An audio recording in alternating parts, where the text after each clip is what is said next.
Assalamualaikum warahmatullahi wabarakatuh.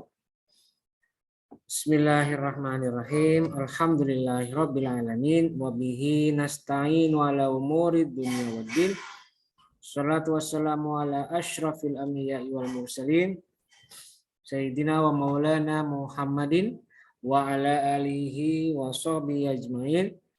Rabbi shrah li sadri wa yassir li amri wahlul 'uqdatam min lisani yafqahu qawli amma ba'du. Baik, perkuliahan kita hari ini kita buka bersama-sama dengan membaca lafaz basmalah. Bismillahirrahmanirrahim. Baik, para mahasiswa jurusan Hukum Keluarga Islam semester 4 kelas C dan D, hari ini kita kembali masuk dalam mata kuliah Hadis Ahkam 1. Nah, minggu lalu tanggal 7 April kita sudah membahas tentang hadis Nabi Muhammad yang berkaitan dengan zakat. Sudah beberapa hal panjang lebar saya ulas sedikit. Misalnya tentang zakat hewan ternak. Kemudian juga ada pembahasan tentang tentang zakat hewan ternak yang digembalakan dan yang tidak, itu ada perbedaan. Kemudian juga ada yang berhubungan dengan zakat tanaman yang dalam proses penanaman, proses perawatannya itu tidak membutuhkan biaya. Misalnya biaya pengairan, biaya perawatan, dan lain sebagainya. Jadi murni dilepas melalui perawatan alam, natural. Itu ada perbedaannya zakat dengan tanaman yang dalam proses perawatan dan pembibit dan segala macamnya itu membutuhkan biaya. Itu beda zakatnya. Termasuk juga hadis yang kemarin kita bahas itu mengenai bagaimana dengan zakatnya syair, kintoh, gandum, zabib, dan anggur kering, dan tamer, kurma. Itu ada juga keterangannya. Dan yang lain-lain yang berhubungan dengan zakat. Nah, untuk kali ini seperti biasa saya akan memberikan tugas dalam pertemuan ke-10 ini. Karena pertemuan 10 kali ini adalah pertemuan pendalaman atas hadis-hadis yang kemarin.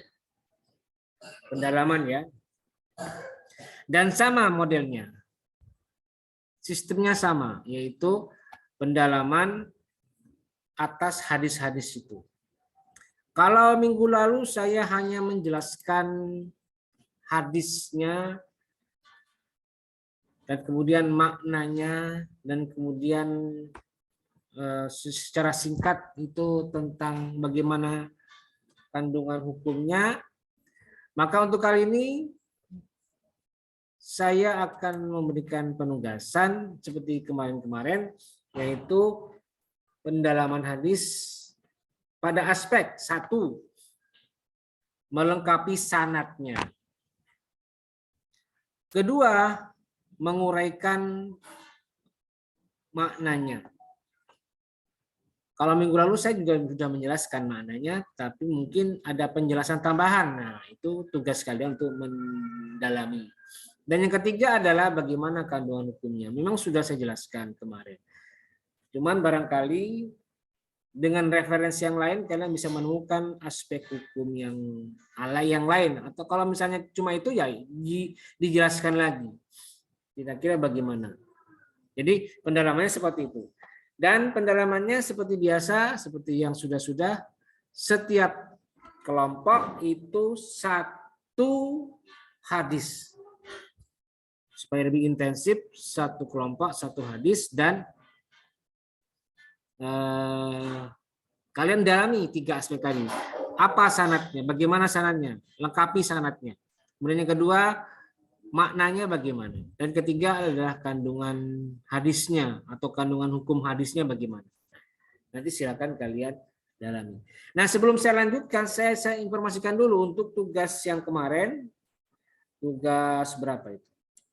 Tugas 3 yang membahas tentang hadis Nabi Muhammad SAW terkait sholat 2. Kemarin saya sudah, atau mungkin tadi atau kemarin ya, saya sudah mengoreksi semuanya dari kelas C dan D, sudah saya koreksi. Dan mungkin kalian sudah baca ya hasilnya, karena saya setiap memberikan nilai, biasanya saya lampirkan dengan keterangan. Kenapa kok dapat nilai sekian? Apa alasannya? Saya jelaskan. Kalau yang dapat nilai maksimal tidak saya jelaskan karena sudah baik itu. Jadi misalnya kemarin tugas 3 itu sholat 2, saya memberikan maksimal nilai 95. Ya. Kalau 95 saya tidak ada keterangan, pokoknya baik itu aja. Tetapi yang nilai lain itu saya berikan catatan. Misalnya yang dapat nilai 80 gitu ya. Itu ada beberapa catatan yang saya berikan. Nah, salah satu catatannya bunyinya adalah apa itu? Bunyinya adalah tidak menampilkan presentator ya. Nah, ini jadi perhatian, harus jadi perhatian buat kalian. Kenapa kok harus ada catatan dari saya seperti itu? Ya karena kebanyakan video yang kalian buat, yang kalian kemudian kirimkan kepada saya, itu banyak yang masih tidak mengindahkan catatan saya. Ketika dulu saya berikan tugas, masih tidak diperhatikan. Apa itu? Jadi presentasi video. Ingat, presentasi video itu adalah kalian tampilkan audiovisual kalian juga. Jangan sekedar menjelaskan materinya saja, itu yang harus jadi catatannya. Jangan cuma kalian menggunakan visual, audio, hanya suara kalian yang tampil di video.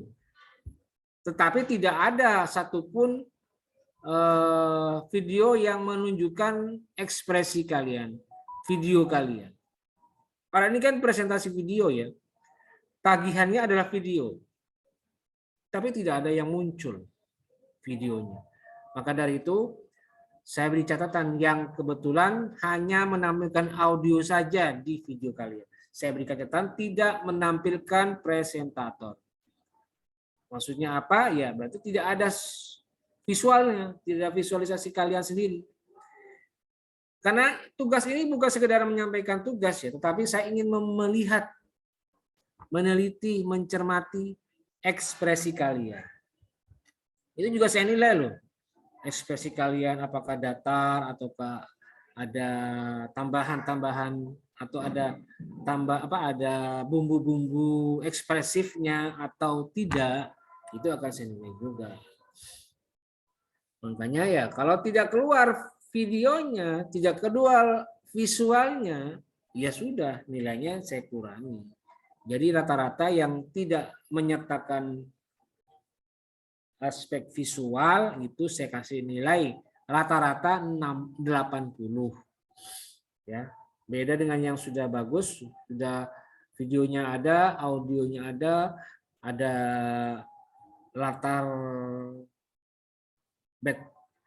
background ininya, tulisannya, materinya, itu saya kasih nilai maksimal 95. Itu udah bagus. Yang tidak hanya sekedar video visual audio saja, itu saya kasih 80. Dan juga ada ini yang di kelas C ini, kalau tidak salah ini, kelas C ini, saya lihat ada keterangannya di sini. Tidak kompak dengan teman sekelompok. Nah, ini dia, tidak kompak. Gimana Pak? Maksudnya Pak? Nah, Ada satu kelompok yang ternyata dia tidak teliti, tidak cermat. Yang satu videonya ada 2 orang. Yang lain tuh hanya 1 orang. Nah, ini tidak kompak. Berarti prosesnya tidak dilakukan secara cermat sehingga ada satu temannya yang tidak mengumpulkan sama persis dengan yang teman lainnya. Sehingga ya udah, di video si A ada 2 orang, di video si B 1 orang. Jadi ya tidak kompak berarti. Jadi tidak saling cross check. Video kamu mana ini yang kamu kirim? Jadi artinya gini ya, harus ada wujud kekompakan dalam mengerjakan tugas. Karena tugas hadis ahkam 1 semuanya berhubungan dengan tugas kelompok. Nah, kalau misalnya kelompok bekerja, maka harus ada kesepakatan. Oke, kalau sudah selesai kita buat bersama-sama, saya kirimkan video saya, kamu kirimkan video kamu, kita gabungkan, edit jadi 1, digabungkan. Kemudian nanti setelah selesai, tolong yang dikirimkan yang ini yang sudah jadi. Yang tidak jadi, atau yang belum jadi, tidak usah dikirim. Jadi dikompakin. Nah, ternyata dia tidak kompak ini kelompok ini. Jadi dia mengirim yang mana, temannya yang mana. Jadi tidak kelihatan kekompakannya. Makanya saya berikan catatan. Yang tidak kompak langsung saya kasih nilai 80 karena tidak kompak dengan teman sekelompoknya. Seperti itu. Dan ada satu lagi nih, yang saya kasih nilai 35. Nah, kenapa itu? Ya karena tidak ada videonya. Tidak ada video ini. Saya sudah cek kemana-mana. Oh, tidak keluar videonya. Ya sudah, saya kasih nilai 35. Ada alasannya itu tidak keluar videonya. Kenapa? Ya tidak tahu. Saya pokoknya menilai yang ada di Google Classroom. Dan Google Classroom memberikan konfirmasi bahwa video ini tidak ada. Bahkan ada keterangan dihapus oleh uploadernya atau orang yang mengupload. Kok bisa gitu ya? Ya udah, tidak keluar. Saya kasih nilai 35. Itu ya. Terus ada lagi, saya kasih nilai 80. Kalau tadi kan ada 80 karena tidak menampilkan presentator, kedua tidak kompak, dan ada lagi satu alasannya, karena backsoundnya mengganggu. Backsoundnya, jadi kan kebanyakan kalian videonya itu kan menggunakan backsound, boleh, saya anggap itu bagian dari kreativitas. Tetapi kalau backsoundnya mendominasi, itu juga tidak benar, salah. Artinya apa? Kalau kalian menggunakan editing video dan kemudian memasukkan unsur background boleh, tapi kecilkan, fade out, dikecilin supaya suara yang lebih dominan, yang terlihat, yang terdengar itu suara presentatornya, bukan background-nya. Itu kesalahan fatal bagi seorang editor video ya. Tidak mengedit suara atau background sehingga mengalahkan suara asli, suara presentasi. Itu maka saya beri catatan 80 nilainya walaupun materinya bagus tapi tidak kedengaran, gimana ini? Ya sudah. Lewat gitu ya. Kemudian kalau yang 80 rata-rata itu ya tidak menampilkan presentator. Di HKIC D sama. Dan yang banyak di HKID itu memang tidak menampilkan presentator. Itu salah. Dan ini harus diingat-ingat karena nanti ke depannya di tugas 4 atau mungkin tugas 5 nanti itu ada muncul lagi tugas seperti itu. Sehingga kalian harus belajar dari pengalaman sebelumnya.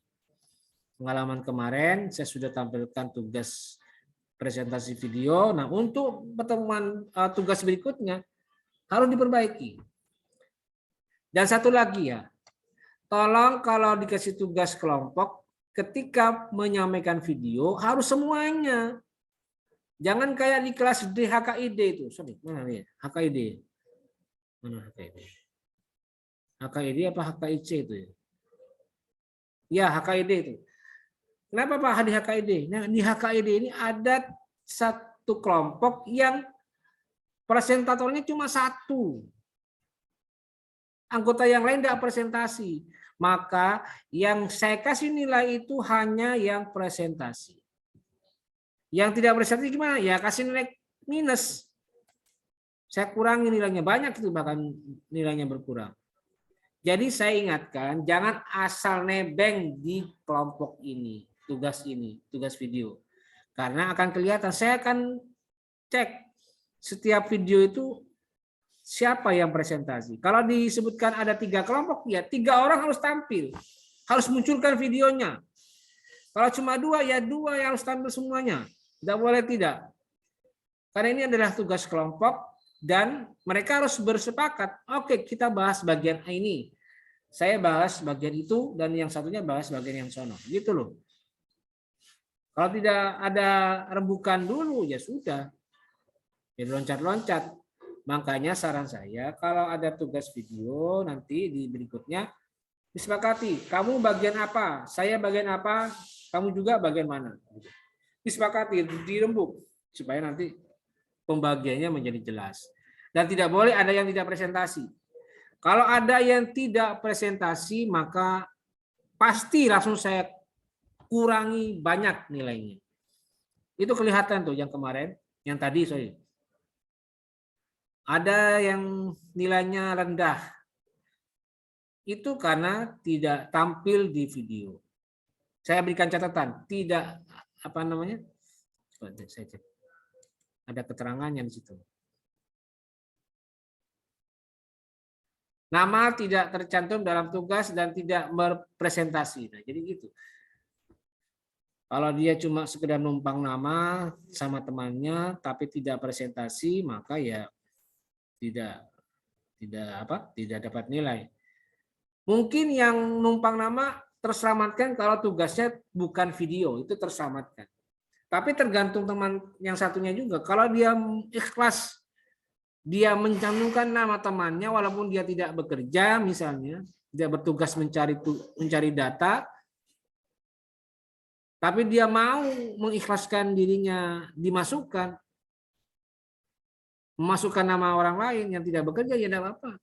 Nah, terselamatkan dengan keikhlasan satu teman kelompoknya. Kalau tugasnya tugas makalah, tidak masalah. Tapi kalau video itu semua harus terlibat. Saya sudah sebutkan di tugas sekian, tugas 4 misalnya, harus ada keterlibatan semua anggota kelompok. Tidak boleh tidak. Nah, kalau seperti itu ya harus tampil semua dong. Ya, tolong ini jadi perhatian supaya di tugas berikutnya ada perbaikan. Jangan mengulang lagi kesalahan yang sama. Gitu, ya. Saya kira itu ya evaluasi saya terkait dengan tugas 3 kemarin. Tugas video. Oke, jelas ya. Nanti kalau masih kurang puas bisa langsung hubungan dengan saya. Terutama yang saya kasih catatan tuh. Misalnya ada yang komplain, Pak, saya merasa saya sudah nampilin wajah. Oke, lapor ke saya nanti. Saya sudah menampilkan diri saya, Pak, di video. Oke. Silakan lapor ke saya. Baik, saya kira cukup evaluasi saya mengenai tugas 3 dan kita lanjutkan ke tugas 4. Tugas 4 ya. Tugas 4 itu sama sebenarnya, yaitu berkaitan dengan pembuatan makalah. Template-nya sudah saya bagikan dulu ya, sama itu ya. Template yang kemarin sudah sama, tidak perlu diubah-ubah lagi, saya tidak perlu kirimkan lagi. Yang penting sekarang pembagian kelompok. Materinya ya sudah jelas, materinya adalah hadis tentang zakat. Dan sekarang akan saya bagikan ininya ya. Saya bagikan kelompok dan apa itu tugasnya. Jadi makalah tugasnya adalah membuat makalah tentang zakat yang memuat redaksi hadis secara lengkap dengan artinya, kedua sanad, dan ketiga kesimpulan hadis atau kandungan hukumnya. Baik, sekarang saya tampilkan pembagian tugasnya. Ini dia, untuk yang HKIC saya tampilkan.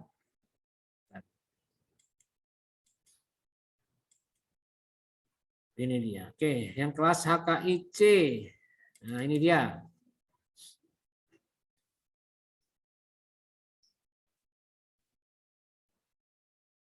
Sudah muncul ya? Oke, lihat nih. Untuk KKIC, kelompok 1. Lola Nur Nasifah, Nur Bariyah, dan Fitri Dwi Novitasari. Kedua, Devi Lintang Sari, Iva Khalifah Badriah. Kelompok 3, Amanda Zarfania Fazza, Dakwah, dan Suluki Taliban Tajna. Kelompok 4, Rumyati Irma Nur Aina Afandi, dan Hastri Amalda. Kelompok 5, Syafa An-Nisa, Muhammad Fika Amali, dan Siti Nur Megasari. Kelompok 6, Abdul Zulfan, Sabila Rosyad, Muhammad Nasid Ridho, dan Fahmi Hakiki. Kelompok 7, Fahri Farial, Ahmad Al-Faini Auladi, dan Silvi Kurnia. Kelompok 8, Siti Nur Hikmah, Muhammad Faisal Hakim, Deviani Bahtiar. Kelompok 9, Stania Zakiatul Aufar, Mutiara, dan Faldil Hamdi. Ke-10, Indriani, Eva Yuliana, dan Ahmad Wasiuddin. Kelompok 11, Mailani Fautri Nasution, Muhammad Deni Supiani, dan Dina Nur Rizkia Handayani. 12, Hardia Naufal Fahri, Kahfi Al-Fajri, dan Raihan Fathul Irfan. 13, Sri Hartati, Sultan Fazri, dan Afriani Nur Haibatin. 14, Muhammad Rizki, Nur Malisa Zain, dan Zulfi Fahreza. Ini kelompok kelas HKI-C. Ya. Untuk kelompok kelas HKI-D sekarang, ini dia. Kelompok D. Kelompok 1, Sa'iyah, Muhammad Nahdiansyah, Dewi Sintia. 2, Suryani, Nendang Kurnia, Elin Si Alvina. 3, Ratu Syifa, Ahmad Khatib, dan Nisa Mutasyabiyah.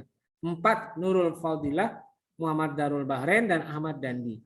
Kelompok 5, Yusril Lafsanjani, Rosmita Dewi, Ade Miftahul Arif. 6, Muhammad Rifki Al-Khairi, Halimatus Sa'diyah, dan Hadia Al-Fatihah.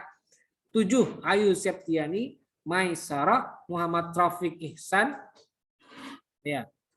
Kelompok 8, Anas Nasrullah, Muhammad Abdul Majid, dan Siti Nur Hikmah. Kelompok 9, Ailia Rahman, Syahrul Maulana, dan Rina Fikriya. 10, Rosalia Kasyati Kartika, Anissa Kurniati Sonehat, dan Wilda Alfaz Zahra. 11, Sekar Ajeng Juliani, Muhammad Fadizal Firdaus, Jono Mariono. 12, Fatur Rahman, Merlin Marcelina, Nur Fadilah Oktavia Fauzia. 13, Iqbal Muhtaram, Nur Haida, dan Naila Fariha Kandani. Itu kelompok kelas HKID. Kalau minggu lalu atau beberapa waktu yang lalu saya bilang, setiap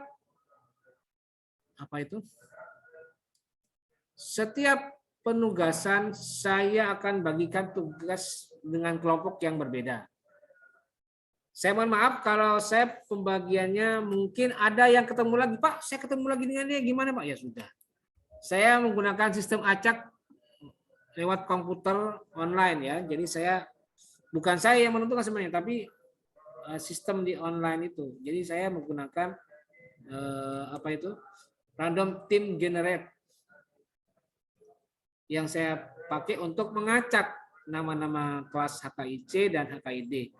Dan kalau misalnya ketemu lagi dengan dia, ya sudah, mohon dimaklumi. Anggaplah itu bagian dari kerjasama kalian dengan teman-teman. Jadi itu ya. Dan tadi sudah saya jelaskan, nanti silakan baca sendiri saja. Ini akan saya lampirkan di tugas 4. Hadis berapa? Saya sudah sebutkan di situ hadis 622, 624, 625, 626, 627, 628, 631, 32, 633, 634, 636, 637, 638, 639. Kelompok HKIC dan D itu beda jumlahnya. Kalau HKIC itu 14 ya. Kalau HKID 13 karena lebih sedikit. Ya. Nah, Saya kira itu penjelasan saya mengenai tugas 4 kali ini. Silakan kalian kerjakan dengan baik. Dan saya ingatkan sekali lagi, bagaimana jika ada yang tidak ikut bekerja? Nah, sekarang seperti kasus yang video ini, kalau video kan gampang, tidak saya nilai. Tapi kalau yang tugas makalah mengenai mereka yang tidak bekerja dalam kelompoknya, maka semua saya kembalikan kepada anggota kelompok yang lain. Kalau ikhlas mencantumkan mereka yang tidak bekerja, ya sudah. Semoga ini jadi pahala kalian. Tapi yang tidak rela, tidak ikhlas, Pak, saya tidak mau teman sekelompok saya tidak bekerja, maka kalau saya tidak mencantumkan mereka yang tidak bekerja, gimana Pak? Setelah kalian, silakan kalian manfaatkan, kalian gunakan kewenangan itu, karena semua kewenangan kayak begitu ada di tangan teman sekelompoknya. Kalau mau dicantumkan silakan, yang tidak masalah. Karena saya hanya akan menilai mereka yang ada namanya di kelompok itu. Karena tugas ini kan begini ya, tugas itu saya sebutkan nama kelompoknya, anggotanya siapa saja, ada 1, 2, 3. Kalau soal nanti dia bekerja atau tidak, tergantung yang dilihat di lapangan yang lebih tahu. Misalnya kalian sebagai teman sesama kelompoknya, melihat temannya tidak bekerja nih, sudah dikasih tugas tapi diam, dia pasif, tidak ada tugas yang dikumpulkan misalnya. Gimana ini? Ya sudah, berikan punishment ke dia. Jangan tulis namanya di situ, jangan sebut namanya di kelompok ini. Kenapa? Bisa jadi pelajaran. Jangan asal nebeng nama doang, ya ikut bekerja juga dong harusnya. Jadi saya kembalikan kepada sesama kelompok, kalau masih mau diikhlaskan dia masuk ke dalam nama kelompok ini, ya saya akan nilai. Tapi kalau tidak, ya kan saya tidak nilai. Semua kembali kepada masing-masing kelompok. Jadi gitu ya. Dan saya kira cukup penjelasan saya mengenai tugas. Semoga bisa kalian pahami dengan baik. Dan jika ada yang masih belum jelas, bisa kalian tanyakan melalui kolom komentar yang ada di postingan video ini di Google Classroom ataupun yang ada di channel YouTube saya. Baik, saya kira cukup pertemuan kita pada hari ini. Mudah-mudahan bisa kalian kerjakan dengan baik. Dan ingat, batas waktunya diperhatikan baik-baik. Diperhatikan baik-baik, jangan sampai terlewatkan. Yaitu terakhir tanggal berapa itu? Terakhir tanggal tugas 4 dikumpulkan, batas akhirnya tanggal, nah saya cekkan.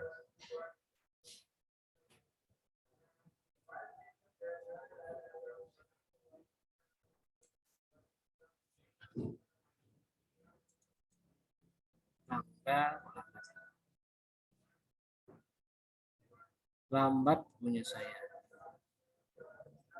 Oh ya, ini. Paling lambat tanggal 21 April 2022. 21 April 2022 jam 9.00. Jam 9 pagi. Itu ya, tolong diperhatikan supaya dikerjakan dengan sebaik-baiknya dengan batas waktu yang telah ditentukan. Baik, saya kira cukup pertemuan kita pada hari ini dan mari kita akhiri dengan bersama-sama membaca lafaz hamdalah. Alhamdulillahirabbil alamin. Terima kasih. Wallahul muwaffiq ila aqwamit thoriq. Assalamualaikum warahmatullahi wabarakatuh.